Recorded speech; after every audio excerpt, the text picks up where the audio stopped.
Hi, I'm Dr. Javi Goldberg, and I founded CyberSam.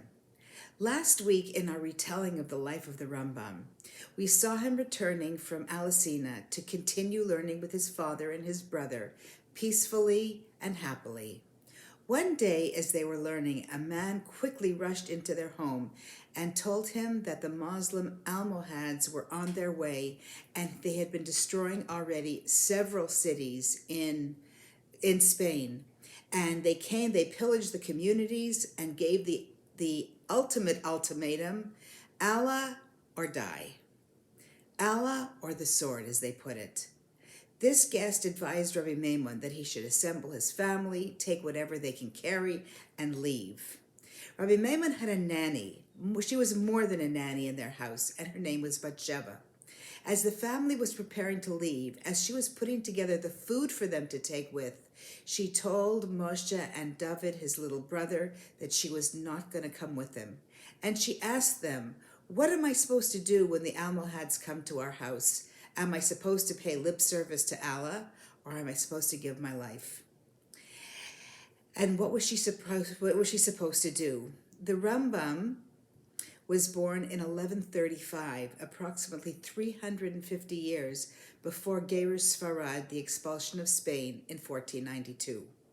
The issue of anusim, of people who were forced to pay lip service to a religion other than Judaism and live as Jews secretly, was already existed in the time of the Rambam. I thought when I was preparing that this was a new existence in the times of the expulsion from Spain, but such was not the case. As soon as there were peoples, wild armies that pillaged Europe, then the concept of anusim or Marranos existed. Anyway, the Rambam, since that fateful day in Cordova, the Rambam's family were constantly on the road. They were traveling, they were running from country to country. Their whole lives, the Rambam hardly had any time during his life where he could actually sit in peace and learn and write. What was their lives like? The Rambam also worked through a pandemic. It was an epidemic in those days, but it was a pandemic in the sense that that was the whole world as they knew it. So they had an epidemic, and just much like what we're going through now, and the Rambam, as being a doctor, he made his business to help as much as he could. The Rambam took a major role in protecting the family, in protecting the Jewish people's rights. The issue of anusim required additional care. Why? Because these people did love Hashem. They did love the Torah. They did want to learn. But they felt that they were not accepted by the Torah. They were not accepted by Hashem. But on the flip side, they weren't accepted by the people who they were paying lip service to. It was an awful, awful dilemma. And the Rambam worked hard to encourage them. There were Rabbanim who lived at the time in different countries who did not personally go through the threat of their lives from a wild army. And they also didn't have the issue of anusim, of people with those kinds of struggles, coming to them for support. They didn't understand it.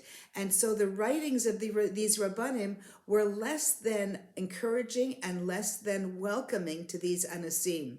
The Rambam, who personally experienced it, he was very supportive.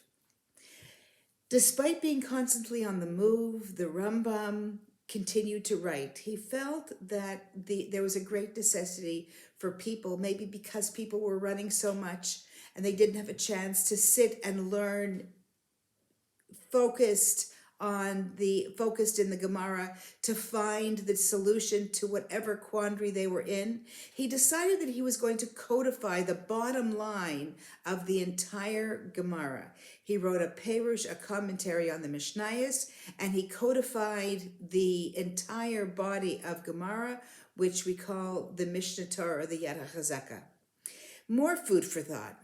How can we take the Rambam's attitudes dealing with adversary impact our lives today? He also faced an epidemic, just like we do. How can we be strengthened by his devotion?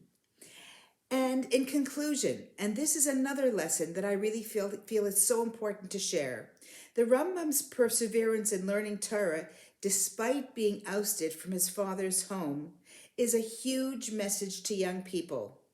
If you see something that needs changing, if you see something that a system that isn't really working well and you see it's got flaws, there's always going to be flaws, but what should your attitude be?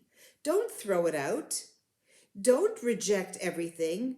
Work from within to make it better. I think that's a huge, huge message of the Rambam.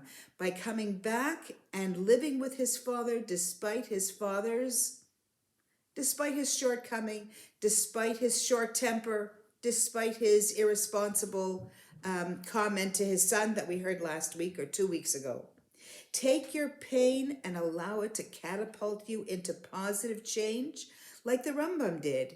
He used his pain to catapult him into finding a solution that benefits us and all future generations. Hatzlacha, and we'll see you with another topic next week.